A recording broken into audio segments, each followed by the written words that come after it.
everyone. Welcome to another episode of Transformation Time. Every Thursday, I host an episode of either Transformation Time or Behind the Scenes. I am your guest, Diana Lizarazo, and today's guest speaker is Pawel, and I'm going to mess up his last name. I believe it's no, I'm not going to try. Actually, I'll get Pawel to tell us. It was kind of complicated. But we're going to have Pawel come on. And what we do on Transformation Time is our guest speakers are real estate investors, and they share with us their personal development journeys and mindset shifts.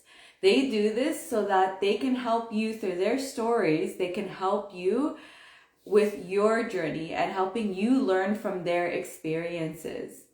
So let's see if I can get, let's send Pawel some hearts. Let's see if I can get him on. Yeah, perfect.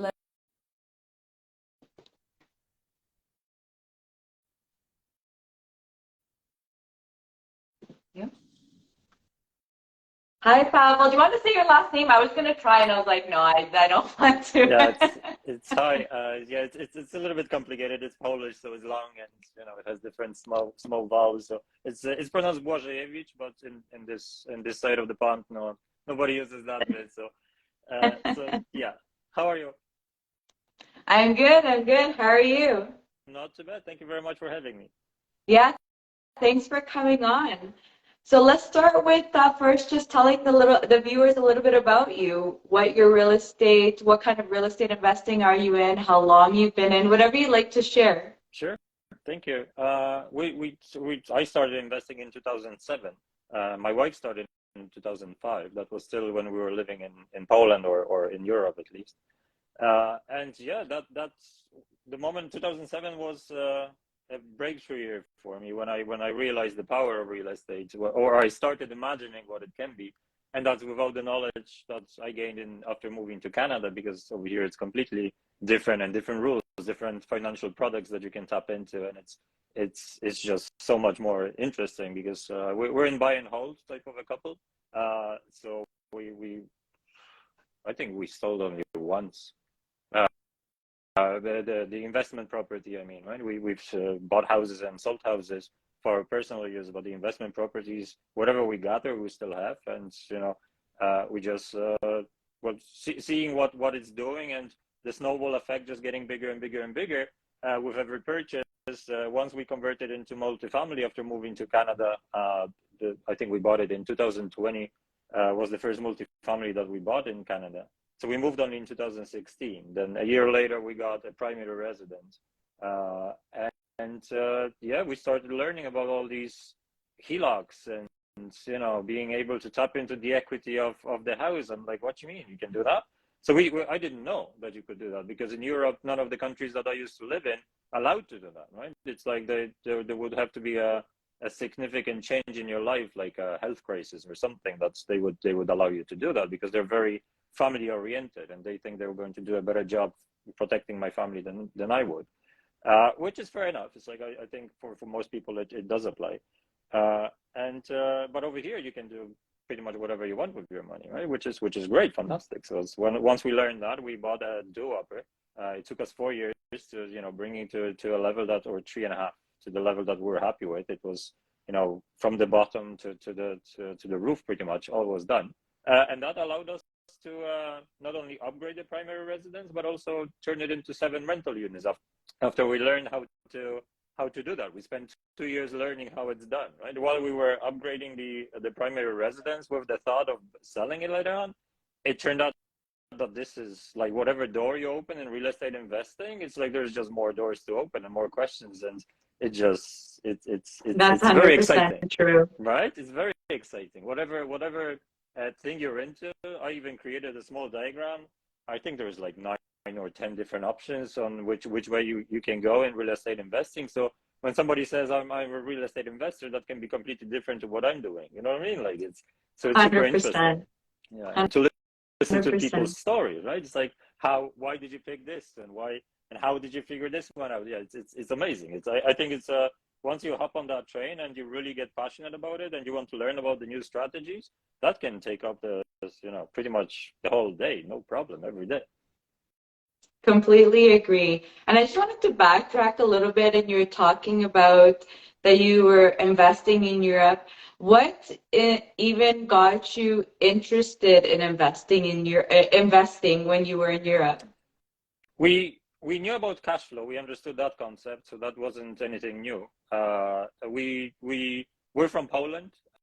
We used to live in Ireland for a very, very long time, so we know these two markets: the Western Poland, Southern Poland, and then between Dublin and Cork in Ireland.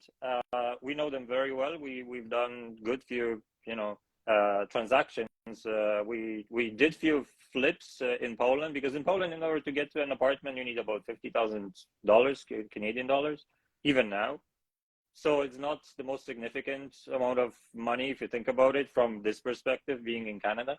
And you don't need any financing, nothing like that, because financing is a little bit more tricky. It's a little bit different market. You really need to understand it and understand what's happening, what type of banks and what kind of banks you're dealing with.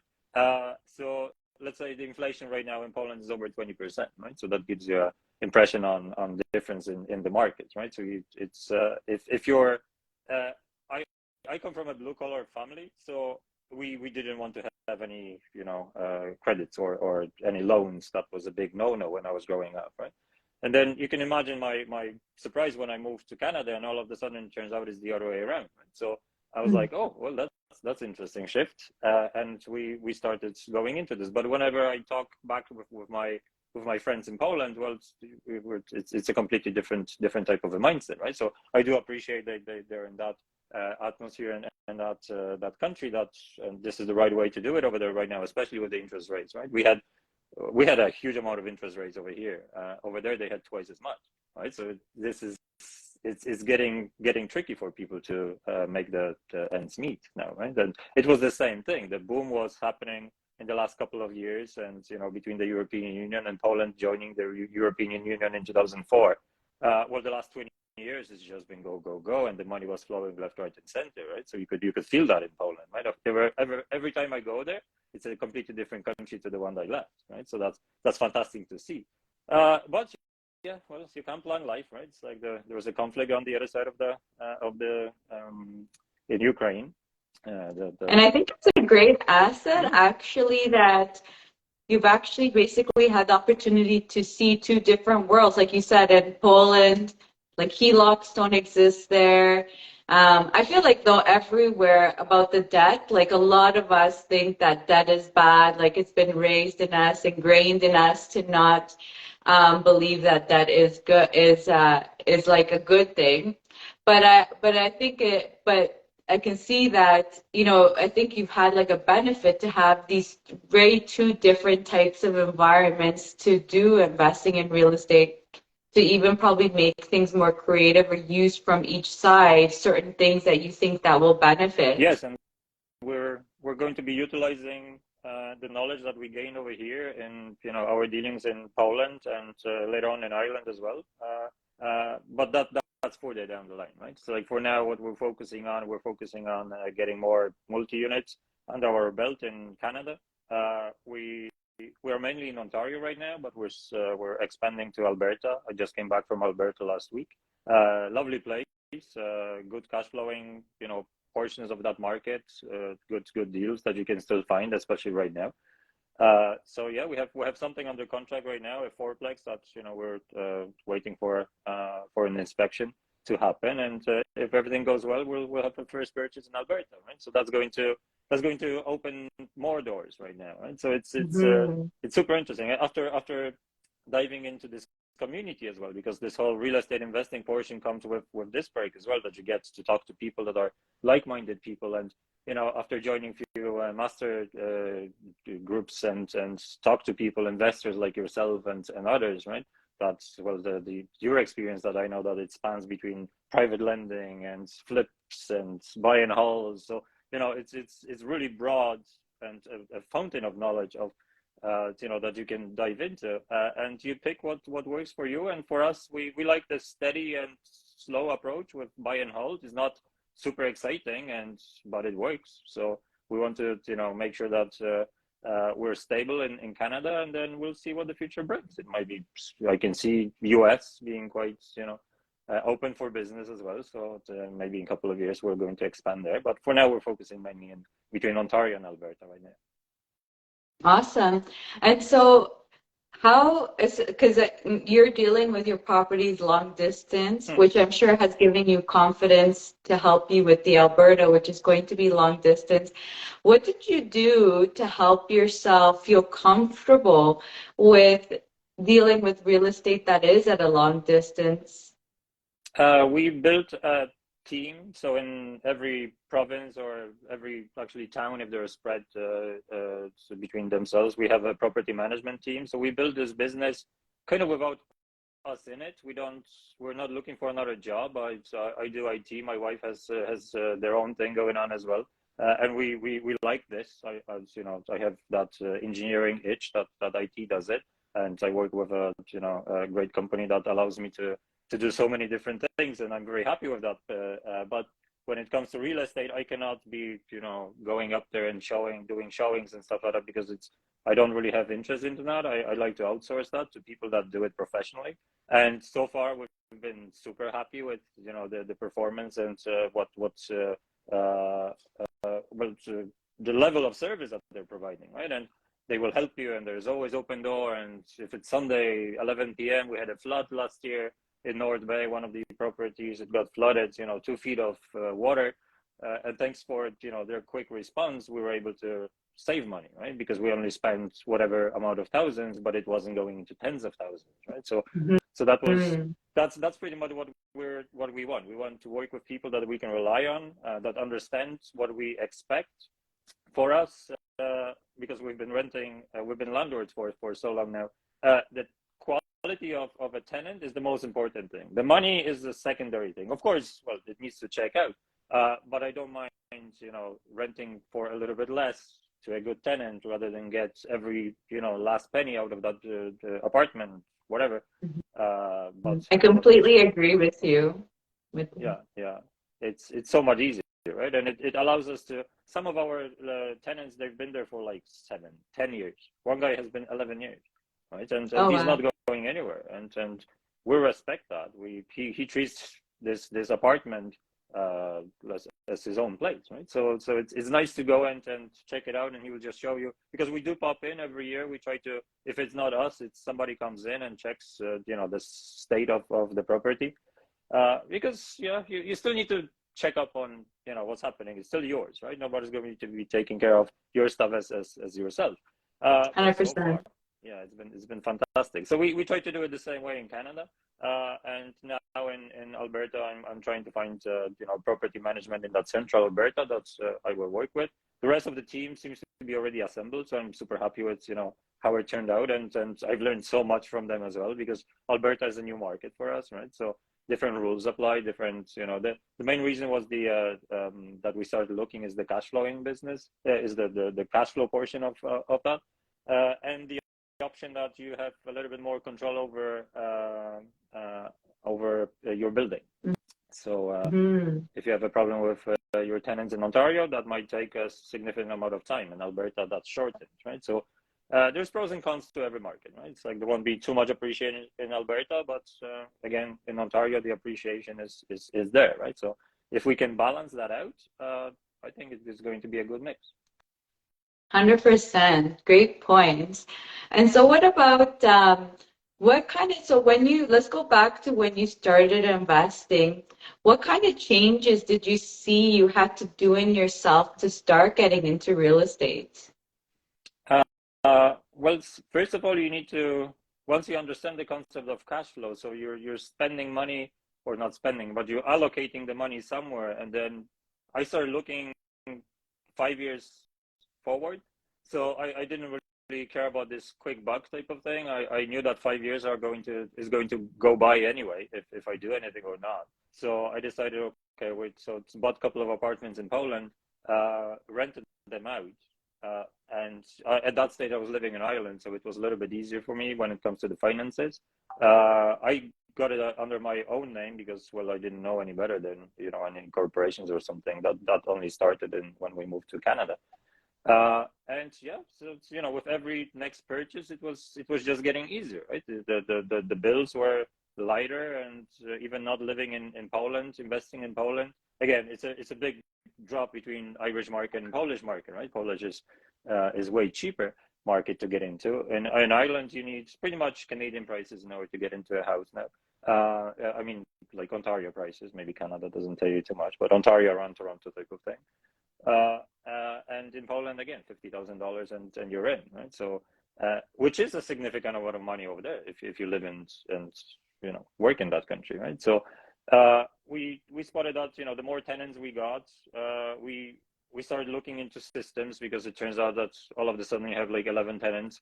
Everybody has something's happening, so you need to. And we've done our property management portion. Again, with 11 only, right? But the 11 were scattered around different cities, sometimes different buildings, right? So it wasn't as simple as getting one property management. And so we were it.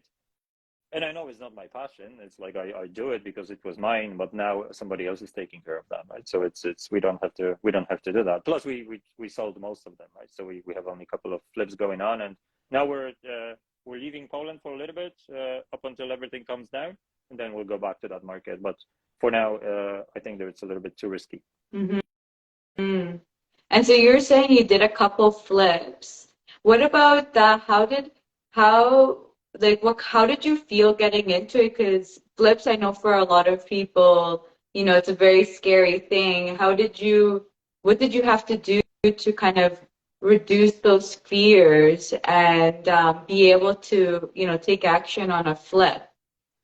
Well, flip is risky only if you're not using your own money, right? So because if you're like, again, I'm referring to Polish market over here. If we were carrying the financing, well, we were it, like there was no financing to it. So even if it took 3 months more, 4 months more, it wouldn't really sink us, if you know what I mean. But we didn't have any money to pay back. So we managed to do a couple of them with our own money, gaining experience and stuff like that. And then, well, people got interested. So, it just took its own life. And now we have good teams doing that. We have two things happening in Poland right now, wrapping up. And it is at this stage, it's very easy, because yes, you need to put the time in. And there was times when either I or my wife had to jump on a plane and go from Canada to Poland tomorrow. It's you have to do what you got to do sometimes, right? We had just recently, end of last year, we had a mishap where one company just decided to vanish, couldn't find them anymore.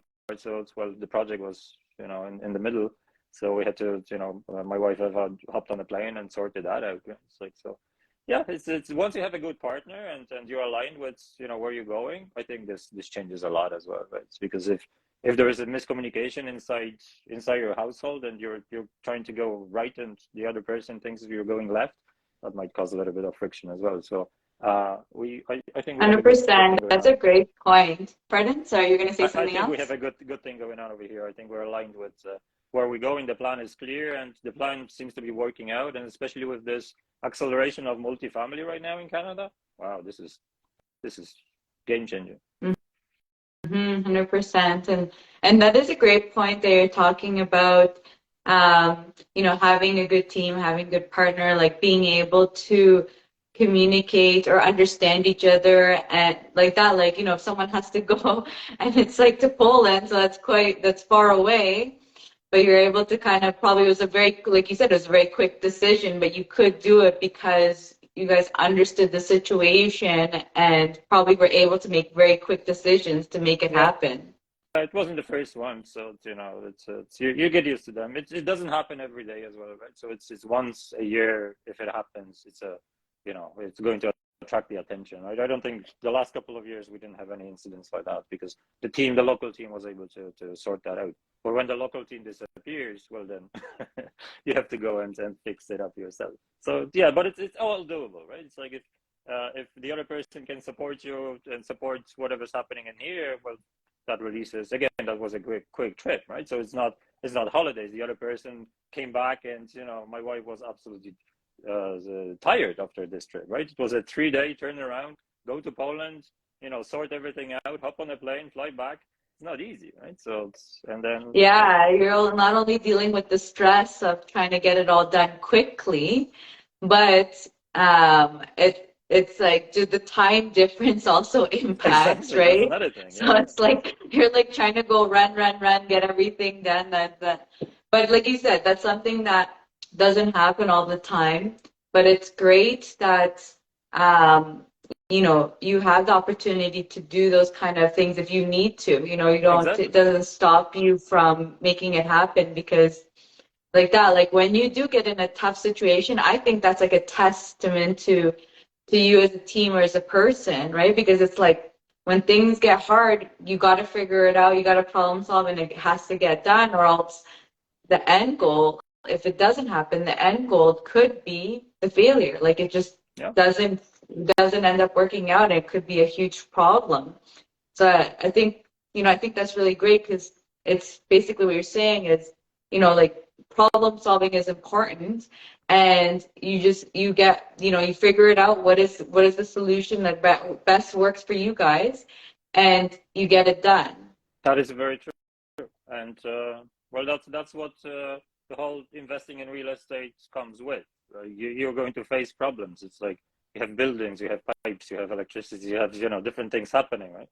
So you need to be ready for that. But again, it's not happening every day, and it's not all happening at the same time. So you have time, as the more time you spend and deal with other issues, the issues that scared us 10 years ago, now you look at back going, well, okay, right? It's a learning curve. Let's put it this way. Right? Yeah. So. And that's another great point that you're saying too, actually, is that, the first time that you have like a specific kind of problem that you've never encountered in the past can be incredibly stressful, can be, like it can be very like take a lot of energy from you. But then, maybe it happens again in the future. And then that time around, I feel like that stress and those fears and those anxieties that you get minimized quite a bit because you've gone through it, you've experienced it, you understand, you've learned from it. What were the biggest learning experiences that you learned from your projects? That was down here in Canada because the whole thing is new. We understand the European way, and it's very slow and predictable. And when we landed in 2016, and of course started looking into real estate because that we like it. Like I think it went up 25% in 2016 here in Toronto or neighborhoods of Toronto. 25%, right? And then 33% the next year. I'm like, well, it has to crash. It's like you cannot just continue like that. And no, it just kept on climbing up, and we were blown away, right? So we knew that we came as PRs, as permanent residents. So Ireland was very comfortable for us, right? So we were like, oh well, let's see what's in Canada, and if we like it in a year, we're going to stay here or move back to Canada, to Ireland. So the way we left Ireland was literally just pack up and go, and we can just land in our own place and have even the same jobs, right? So it was really well planned. But moved here, a year went by quite quickly, and we learned that this is one of the best countries that I think is out there. Like so, so many different opportunities over here. So we decided to make it home. We became Canadians last year, so we're very happy with that. It took a significant amount of time, but it was fantastic, and it's a great feeling to be part of this country now. But thank you Congratulations. very much. Yeah, that was the experience was funny because the experience is not, you don't go anywhere to you just, it was another Zoom call because it was during the pandemic, right? So everybody was distancing, and so yeah, we became Canadians online. That's the ongoing joke in this house, but hey, right, it's like it's right now there's so in 2017, coming back to the move, we decided, okay, we're going to stay in this country for foreseeable future, so let's buy something. Started looking in Toronto, and I refused to pay this type of money for a building like small bungalow with a basement or something, 800, 900,000. I'm like, no. Right, so we moved a little bit east from Toronto. We live in Ajax right now. It's better size for the money in a way, right? So we have a young family. We have 2 kids. We have big. Can you hear me? I think the battery is 20%. So we decided to stay here, and after we sold our first one, the do-upper, we also stayed in Ajax, and we like this community. It's nice, and it suits our lifestyle. close to the lake, and so the biggest challenge was that the financial products and the freedom of accessing the money, I didn't want to get caught up in that, because it's not a small amount of money that you're leveraging, and the leverage goes both ways. So it's fun when it goes up, but as we all learned, I think right now, the last 10 months, 11 months, maybe even a year now, well, right, it's like it's if it turns, it's going to hurt you quite quickly as well, right? So I think we've done a good job, because even though everything is what's happening around us, we're good. We can make ends meet, and there isn't any stress. Our properties in Canada, they're all green when it comes to cash flow. So for now, we're okay, and well, we're hoping that there's not going to be any more hikes right now. This either is going to flatline or go a little bit down come towards the end of this year. So yeah, we don't stop buying. We want to continue on buying and make sure that we're ready when for the next. That's awesome. Yeah. So what kind of things do you do now? Like you were talking about this market, that now we're in a bit of a downturning market. How do you motivate yourself or keep yourself excited about investing in property? Because there are a lot of people right now who are in fear, who are saying that they're not going to buy right now. How are you keeping yourself motivated? What I do, because there's a couple of phases that you go through your investor's path. It's sometimes you buy and you're in that action type of phase, or sometimes you just lay low and learn, read more, learn another strategy, whatever that might be. So I spent the last 8 months, 9 months learning and making sure I have a concept of what are the possibilities, because I know that this one works, but what else is out there? And I still, for this future, we will still continue with just buy and hold for now, but we do have more information about other strategies that we will be discovering in the future. Not yet, because it's not the market that you want to be doing them in. So what motivates me is the fact that we have a goal. We know where we're going. We know what the plan is, and you just can't stop. So if you find a cash flowing property in this market at 7.5% rate, or 7, whatever you use to underwrite yours, well, if it goes down to 4, you will be laughing. Right? It's like it's the amount of cash flow going your way is going to be way better then. I doubt it's going to get much higher, if it even gets higher. The financing is certainly an interesting lesson right now, because the lenders are a little bit double checking and looking at every dollar 2-3 times. So this is a great experience for a market like this, right? Because we all know what happens when the party is on and the music is on. Everybody's just sending money left, right, and center. But when it gets tight, like it's so it's a very interesting experience to see the same lender asking so many different more questions and going deeper into the deal and making sure that you do understand the deal, right? So that's going to teach us a lot. And the fact that 100% agree. I think now is the time that I think the most learning will happen, because like you said, even if you're trying to find money, people will be questioning things a lot more. I remember the last 2 years or last 3 years, people were like throwing money at you, like, and it wasn't even at least in my opinion, I was like worried for them. It's like yes, it's a great market, but at the same time, so many things can still go wrong. Whereas now, I think people have become a lot more conservative, and in all the different areas. Now it's like you were saying, a lot of us are taking a step back, doing the analysis, trying to understand what this market is like, how we can make it work for ourselves is so important. And to be more critical, I think it is important to be more critical right now, to make sure that we're all making the right decisions for ourselves. So I think that was like a great point, because it is true. And I think that, and just even because I feel like a lot of people think, oh, if we're not looking right now, that's a bad thing and it's not good. But the point that you were making is you spent 8 months like doing the research and looking into things, that is also a valid part of the process, is you do need to get there, make sure you understand what you're doing, so that you can execute. Exactly. And you don't want to be, there's so many different ways to trip in this business. And again, that fall can hurt, but well, you do what you can. And the one thing that you have under your control is the amount of knowledge that you can absorb, and learning from the right people as well, because, you know, you open the Facebook or something, there's so much content that it is really hard to pick, you know. But again, being part of this community for over 3 years now, you learn who to listen and who you just go and go, okay, well, good luck with that, right? So yeah, that's certainly this community. Let's maybe go back to real estate community in Canada.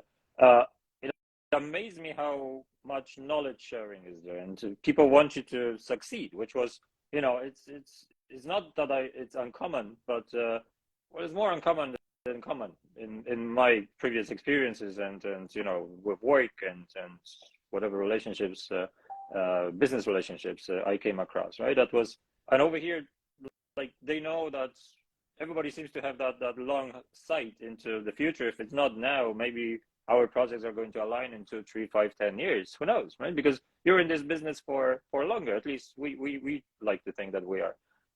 We're buying a building. It's a 5-year project, for example, right? So now, going to Canada and coming back to your point that everybody's a little bit more cautious with the spending, what we started turning into is we can map out the project month by month. And we show that to the investors. We're looking for an investor for that fourplex right now.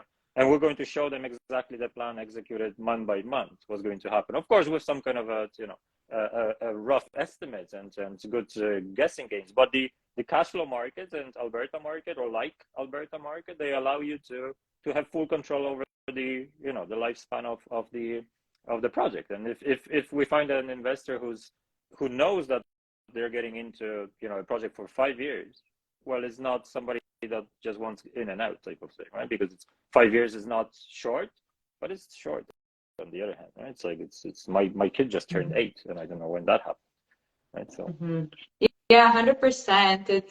It's and that's even just knowing the criteria of the kind of people that you want to bring on, right? Is what basically you're getting at. pretty Someone that much, yeah. understands that this is a 5-year type of project, and not like a quick, let's say, flip where it's like in and out in 6 months. You know, it's and because there's so many different types of people that work on different types of strategies, even in the passive sense of bringing the money. You know, it's like some people will not even be interested in a short term because they think it's way too risky, and they believe in the long term. And I think actually majority of the people are like that, to be honest, because I mean, the majority of the people, if they're not invested in real estate, majority of them, I would say, they're invested in mutual funds and stocks, and those are in general very long-term play type of investments, which so 5 years is not really, like you said, it's not really that long.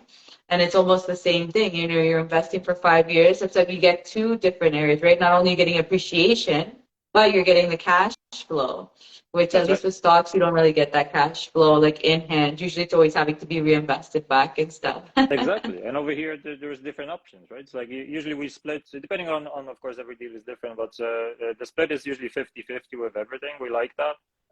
And cash flow, you know, comes under that rule as well. So the investor, not only they have that money still kind of working for them in that appreciation portion of that 5-year project, but they also get the incentive of that cash flow, additional money that is just part of the whole thing, right? So yeah, it's certainly something that, you know, we haven't done in Europe, and it is a big challenge to work with somebody else's money, because I know how hard it is to earn $50,000, right, and save $50,000, because earn and save, it's two different things, right? So we spend this amount of time just, you know, making sure that we're ready to do that, just to respect somebody else's money, because it's easy to take it and just, oh, didn't work, sorry, investment risky. But yeah, we don't want to do it this way, right? It's like we've done these projects so many times successfully that we're sure that we can do it, right? And we found a fourplex that lives up to every requirement that we need. Let's go with it, right? So that's our, you know, a first one, that we will be working with somebody else's money and the investors, and that's going to be a very interesting, you know, learning as well, right? Because it's you don't know who you're going to work with, right? We have a couple of people meeting in the next couple of days, and this is a very exciting portion of the journey as well. Just starting That to work with is. So you're investors. Yeah. going through a phase of learning right now for capital raising, which is exciting and new experience. Like if you've done it if it's going to be your first time, That's and right. it's kind of going back to the same we were talking about before. It's your first time. There's definitely going to be bumps in the road. It's going to be definitely stressful because it's something new that you're going to be doing.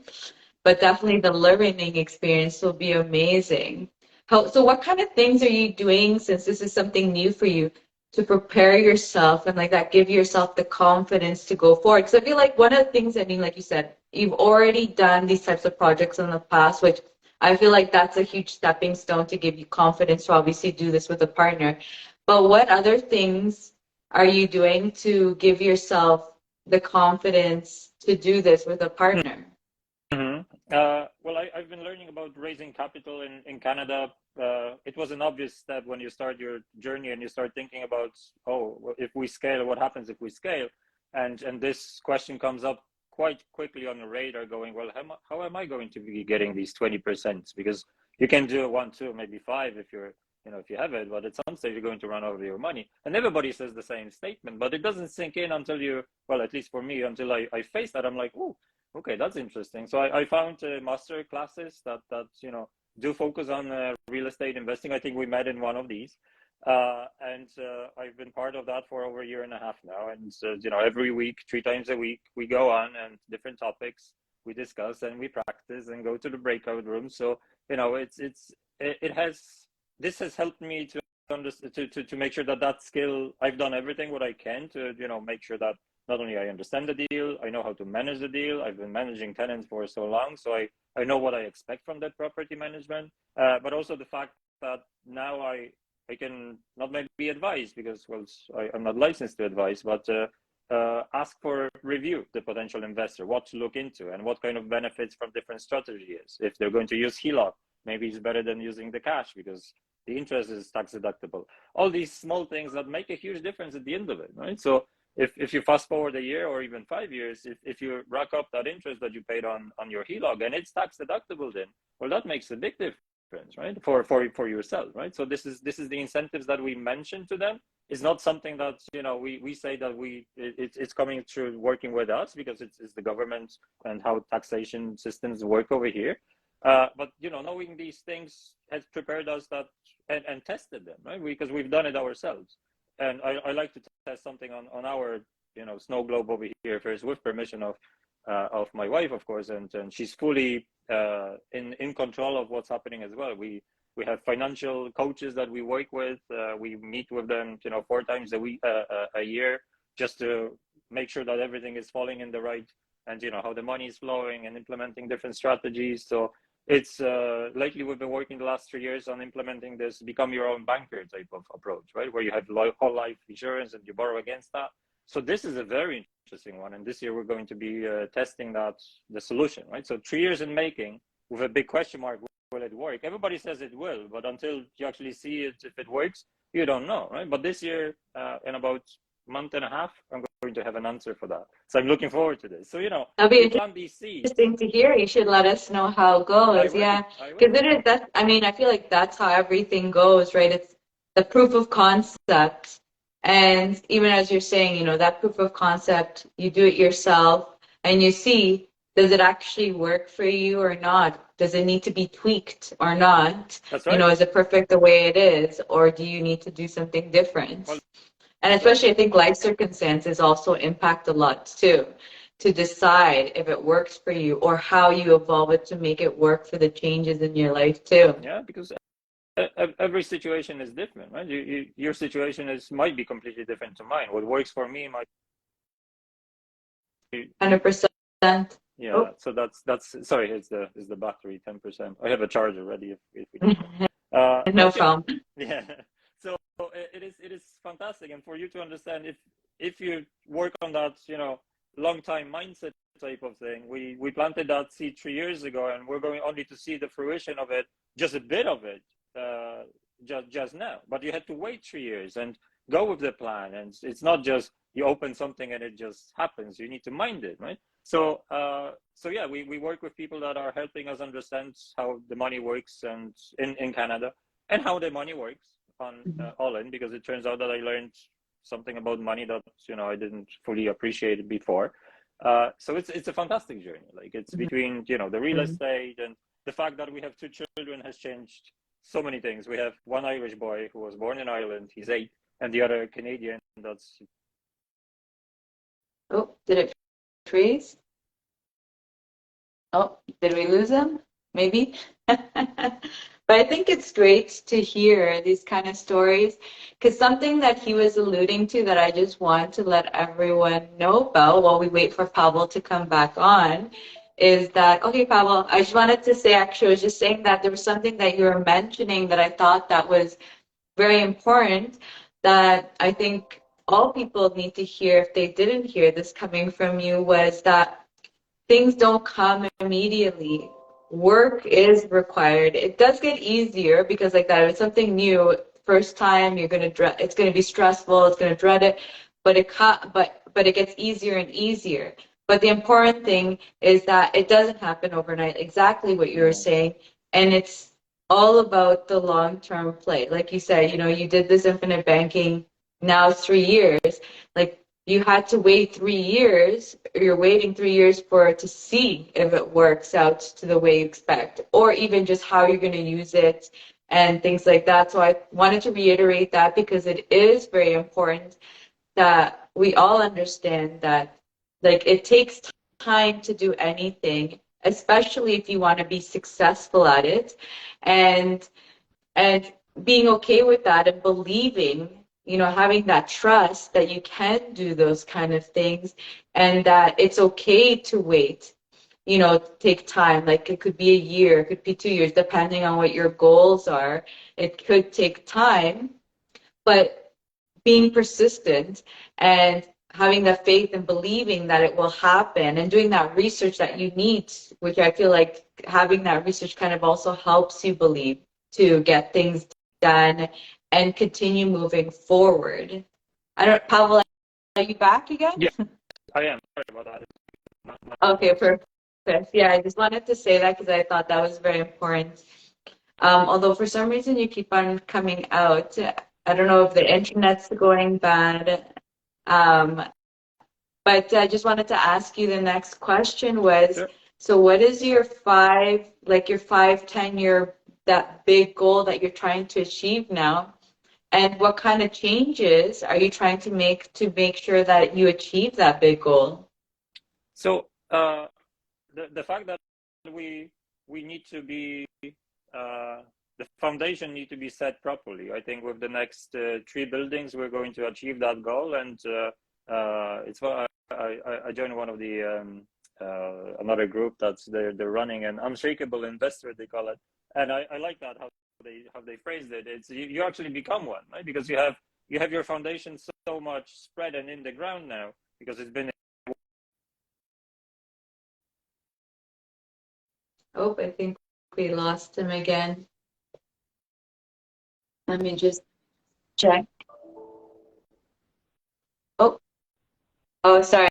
I think it cut out. Okay. Yeah. So I think we're back. So the next 5 to 10 years, we'll be building on top of everything what we've built right now. But now as we're tapping into the other investors and working with other people right now, I think it's going to be accelerating a little bit. Now we're not doing it full time, so we will be going at our own pace, because I'm not giving up the IT. I like that, and it's my passion that's been for the last 20 something years. So not hanging up that hat anytime soon, but probably next couple of years maybe. We'll see how it goes. But just to have that feeling when you're not dependent, or you're. Oh, leaving us on a cliffhanger. Froze again. I'm quite passionate about right now, right? So the financial freedom. I don't know. It's coming and going over here. I'm not sure how much is going through. Can you hear me? Okay. Oops, sorry, that fast forwarded. It froze. But the last part, what were you saying? The last part was the this financial freedom that among others real estate is going to give us. I want to have that feeling that if I want to hang up the IT hat, I can, and nothing's dependent on it. Because same for my wife. If she decides to do something else in her life, well, let's do that, right? It's like it's that gives you this opportunity to. So in other words, I want to build a business that I can operate from anywhere in the world. Something like this. Right? That's amazing. And you kind of technically are doing it already. Now you're just wanting to grow it bigger. And I think that was a great point that you were saying of freedom, which I wanted to reiterate, is that exactly what you were saying, being in real estate, really what it is giving you that kind of cash flow or that income that, like you said, gives you that ability to decide what it is that you want to do. And, you do enjoy working in IT, but having that possibility that, I want to take a break or I want to do something different is very freeing to have that kind of ability to actually be able to do that. And it's great that, you see that real estate gives you that ability to have those freedom, because a lot of us get stuck in the grind of working, paying those bills, and we don't think past. We can't think past that because of the problems that go on. And so I think that's amazing that you brought that up. I think that's great way to end it, because having the freedom to make your own choices is very, very important. And you start seeing the benefits as you get closer and closer to those freedoms, Exactly. as you have those more cash flow coming in to help you make different decisions. You see your mind changing and deciding to do things that you probably wouldn't have thought of before because you were just in the grind of paying those bills. That's exactly it. You don't look up. You just watch your feet as you stand and you go. But if you start looking up, it doesn't happen overnight, as you mentioned as well, because like last year we were able to spend 2 months in Poland and visiting our family, showing the new human that we created, right? It was great, and it's only due to the fact we structured the businesses that we both run separately in a way that we can do it from anywhere. But now the business that we're building right now, we not only don't want to be the business, because if something happens to me, my wife doesn't know how to run this IT business because I'm building data centers and stuff, right? She doesn't do it. Nor I know how to do her things, right? So these are the businesses that you're the business, and I want to build something that we're not the business, that the business is on its own, and we're just making sure that it's and tweaking, and so that's the next goal. And yes, it comes with that financial freedom and freedom of time, and yeah, the time has become our new currency. Let's put it this way. So we want to focus on that. Awesome. Thanks so much, Pawel, for sharing your stories with us. It was so much fun to chat with you. If you guys love what you heard from Pawel, he'll be tagged in this so you can follow him to hear more about what he does. And if you love the stories and you love hearing about people's journeys, or you love hearing about people's projects, definitely follow me. And then you'll get to see all the different shows that I have. So thanks so much, Pawel. So awesome to have you on. Thank you so much. Right. Awesome. Bye, Pawel. Bye, everyone. We'll see everyone in the next episode. Bye, everyone.